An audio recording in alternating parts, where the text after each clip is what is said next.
ఎప్పుడు కూడా ఈ ఉక్కు ఫ్యాక్టరీని కాపాడుకోవాలని అన్ని విధాల ప్రయత్నం చేస్తూ వస్తున్నాం.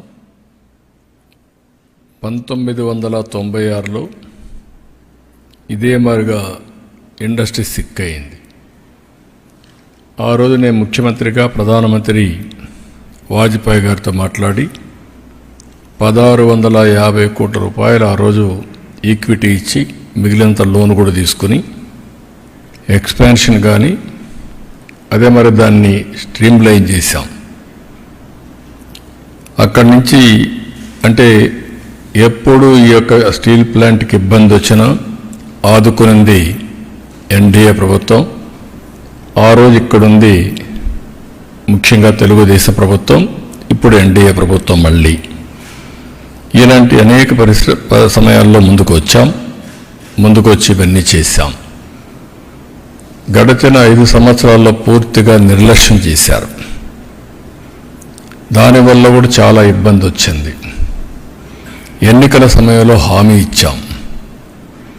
అదే సమయంలో ఈ స్టీల్ ప్లాంట్ని కాపాడుతామని చాలా స్పష్టంగా చెప్పి నేను ముఖ్యమంత్రి అయిన వెంటనే దీని మీద శ్రద్ధ పెట్టాం. అనేక మీటింగ్లు పెట్టాం.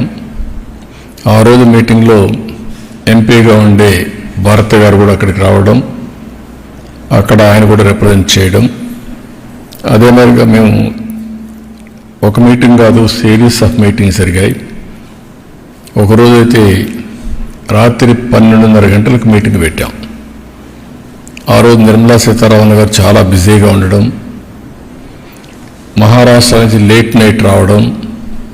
ఆ లేట్ నైట్ వస్తే కాదు మళ్ళీ నేను వెళ్ళాలి కాబట్టి ఆ రాత్రి అర్ధరాత్రి కూర్చొని సమీక్ష చేశాం. ఏదేమైనా ఒక పట్టుదలతో పనిచేశాం, చిత్తశుద్ధితో ముందుకు పోయాం. 7 నెలలు దీనికి చేసిన ప్రయత్నాలు ఈరోజు ఫలించాయి. ప్రధానమంత్రి గారు దీనిపైన సానుకూలంగా స్పందించారు. ఒక మాటలో చెప్పాలంటే ఇది అసాధ్యం అనుకున్నది సాధ్యం అయ్యే పరిస్థితికి వచ్చింది. ఇది విశాఖపట్నం ప్రజల అభీష్టం, కార్మికుల యొక్క శ్రమ. దీన్ని మళ్ళీ కాపాడుకోగలిగాం, మళ్ళీ ట్రాక్లో పెట్టగలిగాం. ఈరోజు 11,440 కోట్ల రూపాయలు ఈ ఇండస్ట్రీని రివైవ్ చేయడానికి ఇవ్వడం అనేది అరుదైన అనుభవం. ఈ విషయం ప్రతి ఒక్కరూ గుర్తుపెట్టుకోవాల్సిన అవసరం ఉంది. అదే సమయంలో నేను విశాఖపట్నంలో పనిచేసే కార్మికులకు అందరికీ విజ్ఞప్తి చేస్తున్నా, మనందరి బాధ్యత, మన మీద పెట్టుకున్న నమ్మకాన్ని మనం కాపాడుకోవాల్సిన బాధ్యత మన మీద ఉంది. నేను ఆ రోజు కూడా చాలాసార్లు చెప్పాను, ఈ ఫ్యాక్టరీని మళ్ళీ రివైవ్ చేస్తాం, మంచి ప్రొఫెషనల్ మేనేజ్మెంట్ పెట్టుకుంటాం. దీనికి కావలసిన వనరులన్నీ కూడా ఐరన్ ఓర్ అవన్నీ కూడా ఏ విధంగా సమీకరించాలో సమీకరించుకుంటాం. ఎన్ఎండిసి ఏ విధంగా చేయాలని అన్ని వర్కౌట్ చేస్తాం. వర్కౌట్ చేసి దీన్ని ఒక బలమైన సంస్థగా తయారు చేయడానికి ముందుకు పోతారు. ఒక హామీ ఇచ్చాం. 20,000 ఎకరాలు ల్యాండ్ ఉంది, పెద్ద ఆస్తిది. ఎక్కడ ఏ స్టీల్ ప్లాంట్ కూడా ఇంత పెద్ద ల్యాండ్ ఉండడం ఎక్కడా జరగలేదు. విలువైన ల్యాండ్ ఉంది. అలాంటి మంచి ల్యాండ్ ఉన్నప్పుడు అందరం కానీ కలిసి కష్టపడితే దీన్ని రివైవ్ చేస్తాను. నేను కూడా శ్రద్ధ పెడతాను.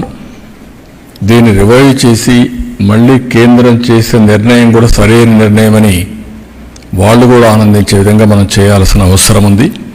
దానికి అందరూ కూడా ముందుకు రావాల్సిందిగా మరొక్కసారి కార్మికులకు విజ్ఞప్తి చేస్తున్నా. మేనేజ్మెంట్ కూడా కేంద్రం ఇమ్మీడియట్గా మంచి ఒక ప్రొఫెషనల్ మేనేజ్మెంట్ వేయాలి. సమర్థుడిని తీసుకురావాలి, సీఈఓగా తీసుకొచ్చి దాన్ని ఏ విధంగా చేయాలో అన్ని చేయడానికి ముందుకు పోతాం. ఈరోజు మీరందరూ ఒకసారి చూస్తే 7 నెలలు అసాధ్యమైన పనులన్నీ కూడా చేసుకుంటూ వచ్చాం. నేను కూటమి ఎన్డీఏ ఎలక్షన్ మేనిఫెస్టోలో నేను చాలా స్పష్టంగా చెప్పాను,